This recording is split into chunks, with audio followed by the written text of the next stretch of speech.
Hello chess fans, today we're going to be starting a new series on d4 bishop g5 systems. So what I mean by that is after d4, black has a couple of responses here, of course.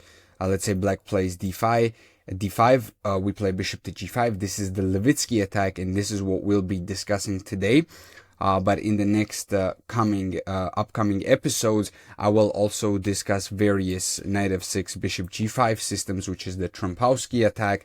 I will also additionally be discussing Torre as well, which is something like this with knight f3 and then going bishop to g5. So basically bishop g5 systems, but various different versions of it.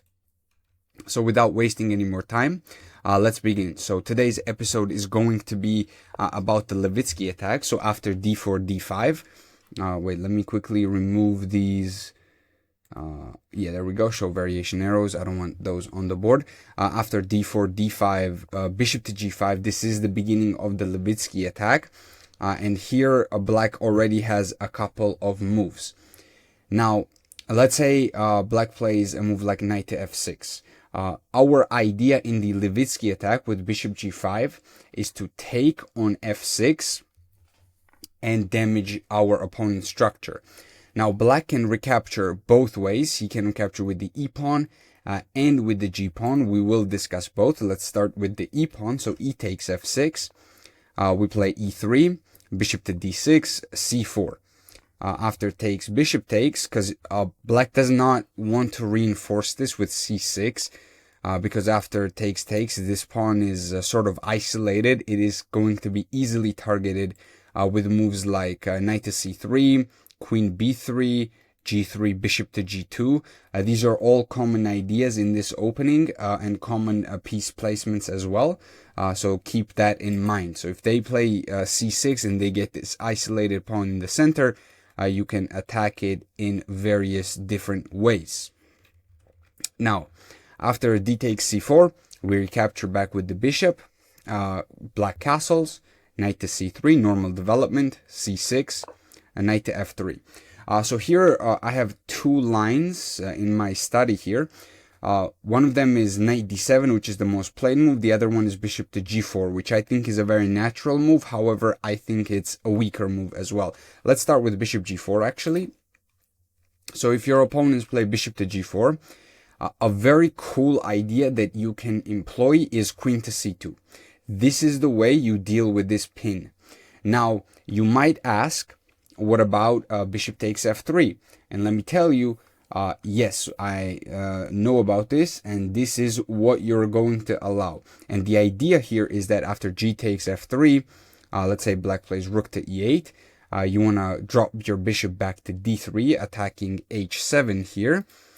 And once black plays a move like g6, let's say, defending, you will go h4, h5. You will castle queenside eventually, and this is how you will continue playing this position.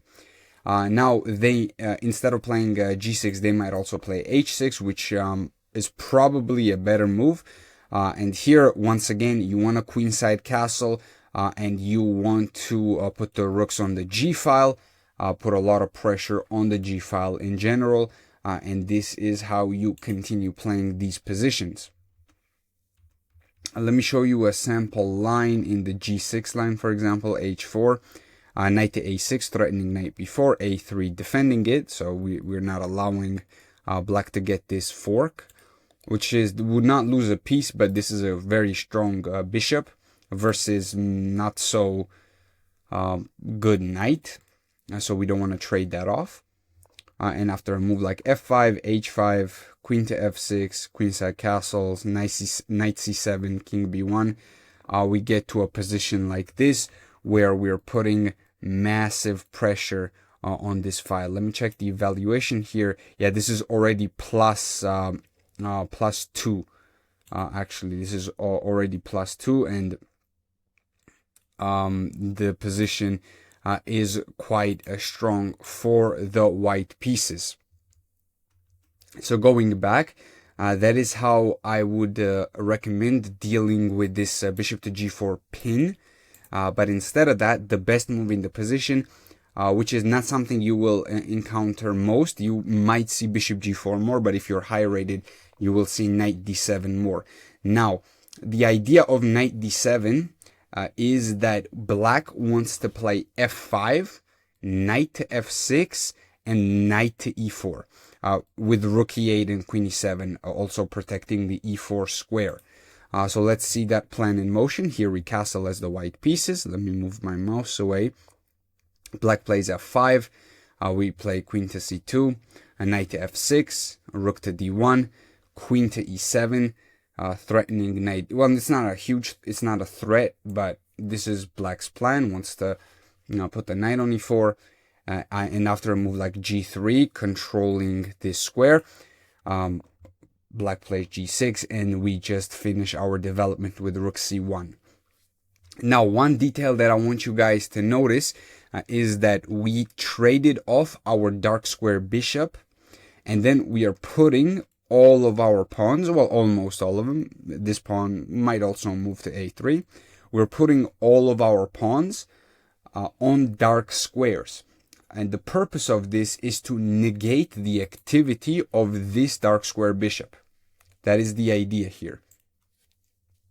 So this bishop is not so useful on this diagonal. Once a3 is played, it will be not so useful on this diagonal as well. And the position remains quite decent for the white. It's equal, but practically quite decent for the white pieces. Let's say here black plays bishop to e6. Here we can do a couple of different things, but one of the main plans in this position is to play d5 breakthrough at the correct moment, and this is the correct moment. And the resulting endgame is very tiny bit better for the white pieces. So this is how this line might go with knight to d7. Now, if your opponents do not play f5, knight f6, knight e4, then this knight is not so well placed. It might go to b6. In some positions, you will drop back, and it might land on d5, but it cannot, probably cannot even do that in a lot of positions. You are controlling that square quite well. Like, for example, let's say knight to d5 here. After a move like a... Wait, knight takes d5 is not the best move? What's the best move? Let me check. Bishop takes is actually... because we have queen b3. Right. Yeah, so takes, and then we have various queen b3 ideas here, pressuring all of these pawns on the queen side and also the center. This bishop cannot be easily developed. Okay, so that is it for this line. Now let's go back. We're gonna look at the same sequence, almost the same sequence of moves. After knight f6 takes, what if in this case black does not take with the e-pawn and instead decides to take with the g-pawn? So in this case, after g takes f6, we want to play e3. Once again, we traded off our dark square bishop. We took the knight on f6. We want to replace our pawns on dark squares. And here, there's two main ways for black to play, and that's to play either e5 or c5. I will show you both. If black plays a move like e5 here, after a move like knight f3, knight to c6, c3, queen to d6, putting the queen on a very useful square. We just simply keep developing here. As you can see, eventually we might even trade off our other bishop to cause damage to the structure, because if the queen takes on c6, then the pawn on e5 is hanging. So this is a very strong position for the white pieces. And then queen a4, we put a lot of pressure here, and the position is very dangerous. Okay, so one more detail that I want to add in this line is after knight f3, black should not play e4. This is a major mistake. Now, I assume a lot of your opponents will do this. And what you will do here is you will go knight f to d2 because the knight is hanging, and then your idea is to play c4, knight c3, and challenge this structure. So for example, here let's say black plays, I don't know, like c6, trying to reinforce this structure. We go c4, pressuring it, and then basically let's say f5, knight c3. We continue queen b3. We continue pressuring this structure tremendously. Also, at some point, g3 is a very useful move as well to stop any f4 ideas. And basically, think of this position this way. You're playing a better Caro-Kann, better advanced Caro-Kann, or better advanced French, where the bishop that is supposed to be your bad bishop is traded off. So that's how you should think about this position. And plus with the double f pawns, you should have some advantage here. So now going back, we discussed e5 here. Now let's see what happens when they play c5.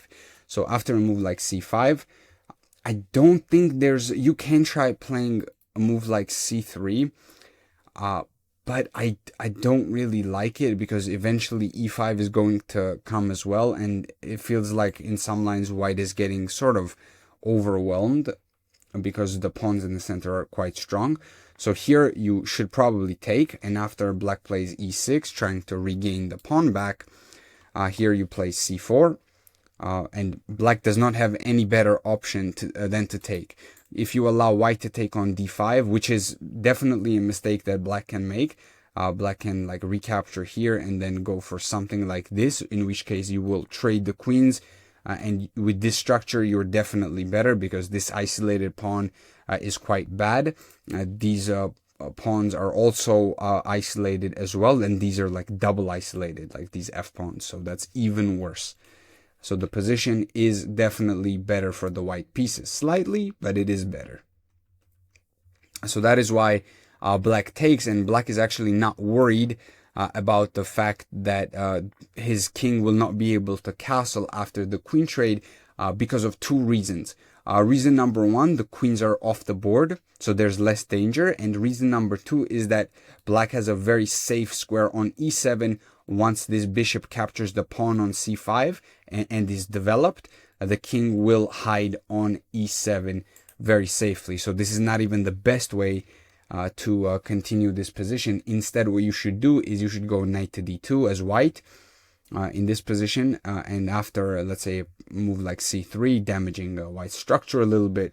After pawn takes, bishop takes, knight to f3, castles, bishop to e2, knight to d7, castles, queen c7, we get a position like this where it is equal.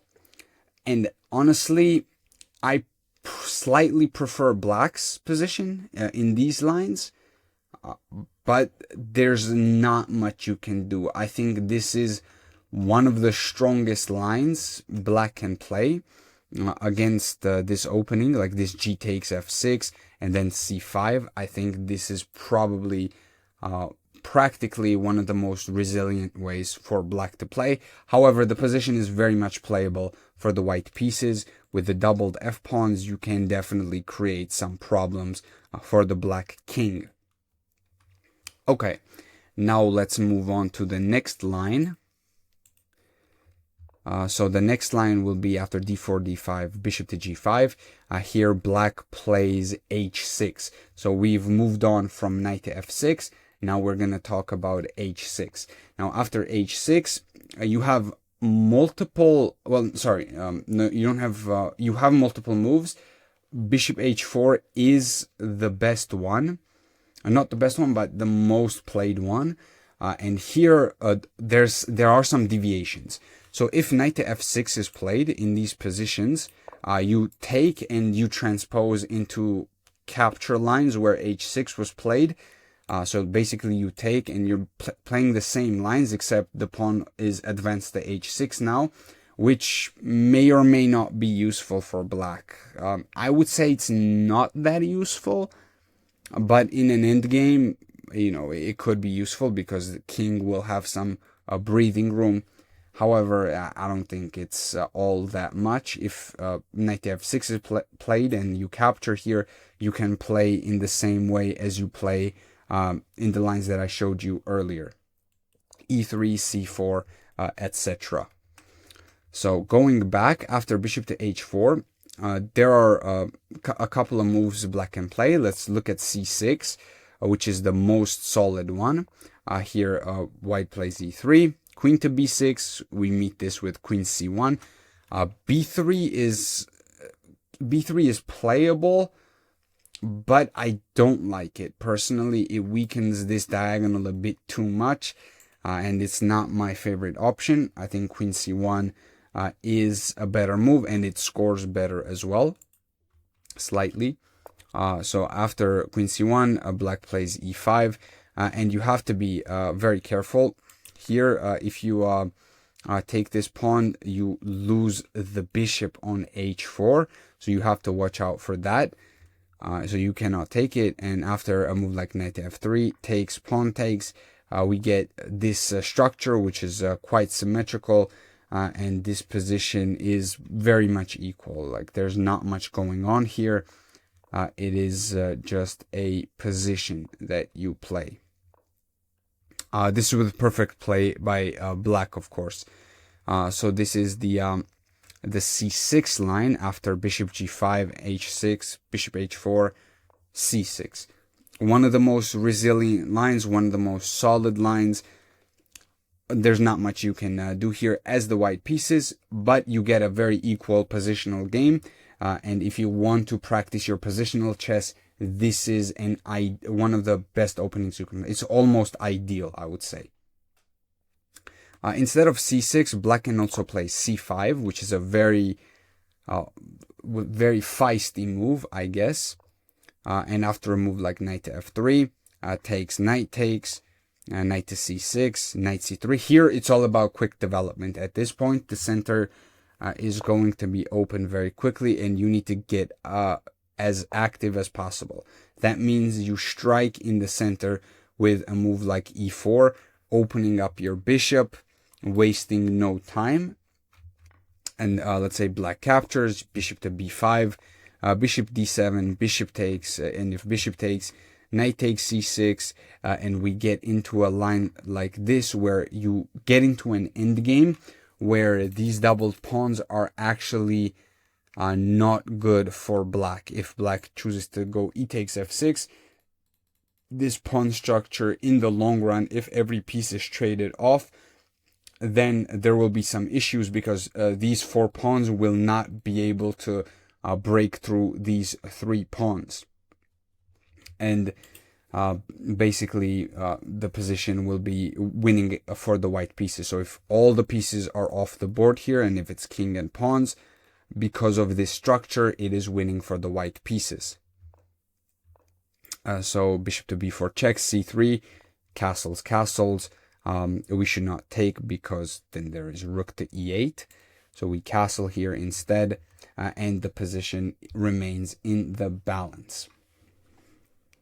Okay, there's one more line that I want to show you here after h6, and that is g5. And this is the most played move in the Lichess database.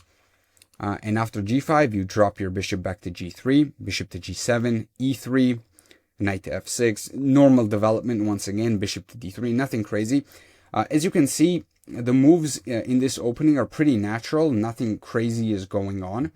You're just developing. And after castles, knight to d2, c5, c3, you get this sort of structure. It kind of resembles the London system. And it's quite solid as well. It's very difficult to break through. You have a major attacking chances with h4 if you choose to play this, which is dangerous, but it is playable. And here you continue with a move like knight to f3, bishop to g4, and here you can even decide if you want to play h4 and continue this way, or you want to play a bit more positionally with h3 and castles, and you're also doing very well here.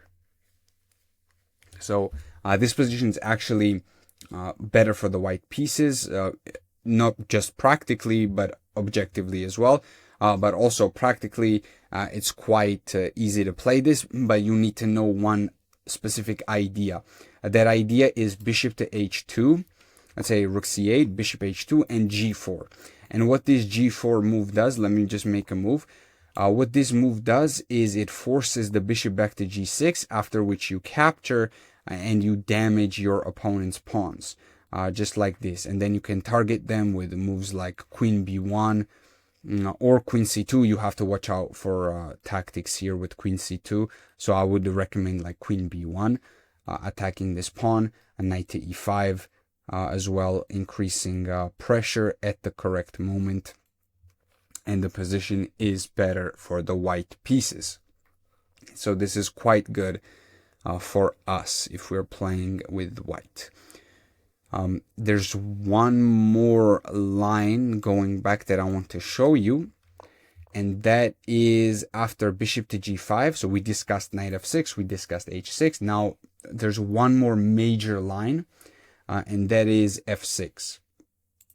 So after f6, there are multiple squares where you can retreat. There's bishop f4, bishop h4, and then bishop d2.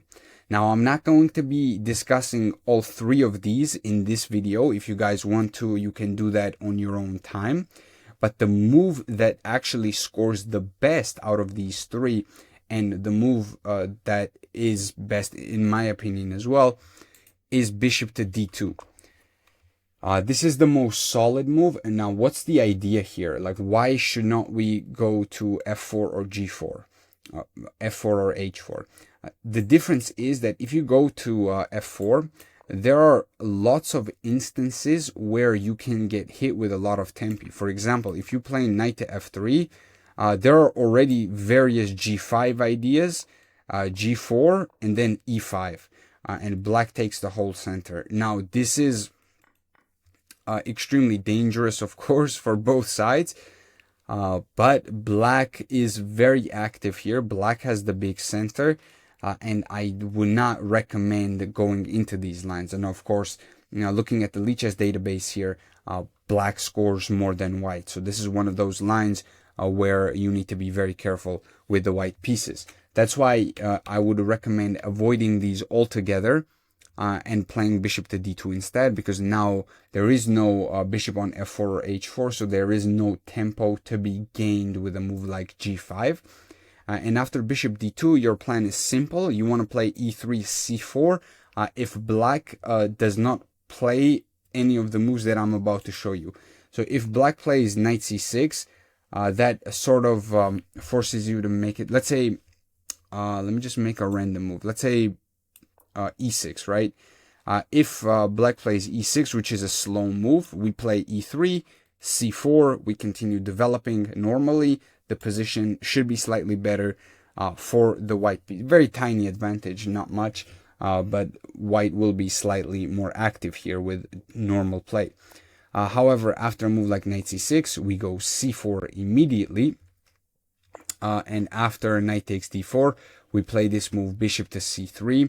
And here, if the knight moves, we are capturing the pawn on d5. So the best move is for white to now play e5 here, and after bishop captures on e5, pawn captures, queen captures, bishop b4, knight c3, we get into a position like this. And here there's one way that black can try to play for an advantage, and that is to play c5. This is the only move. If black does not play c5, then the position should be equal or better for the white pieces. But the c5 move is actually quite strong because it allows the queen to get to a5 and pressure here. And then you have to drop your queen back to defend the c3 pawn. And even though you're up a pawn, black is quite active in this position. And as white, you have to be very careful. And that is why this position is considered equal by the computer. Now, you're still up a pawn. And if you're able to consolidate the pawn, then you should be winning because you have an extra pawn on the king side. Even though these pawns are like doubled and isolated, 3-on-3 will not be able to, black will not be able to break through here pretty much, because there's 3-on-3. It doesn't matter what black does. The pawns, if they get traded off, they get traded off. It doesn't matter whether they're doubled or not in this case. But here, since we have an extra pawn, for us, we can create a passed pawn. So in the long run, if everything gets traded off, of course, white should be much better. So going back, that is another line that I wanted to show you, and just one more. So after bishop to d2, what if e5 is played immediately instead of knight to c6? Here we take and we play e4. So this is a very sharp line. And our idea is that we're going queen h5. So if this is captured, this is already pretty much winning for us. After queen h5, queen takes e5, the position is devastating. But black will try to, not fall into that. He will play knight to f6. After pawn takes, he cannot take with the knight because once again there will be queen h5. This knight is required to be on f6 to guard h5. And if queen takes on d5, now we win a tempo with knight c3. And we just continue developing. Black has an isolated e-pawn.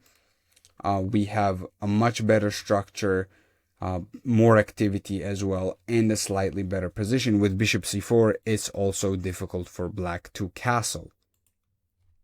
So this is, once again, a very good position for the white pieces. I hope you enjoyed this episode on the Levitsky attack. Next up will be the Trompowsky, so stay tuned for that, and I will see you in the next video. Goodbye.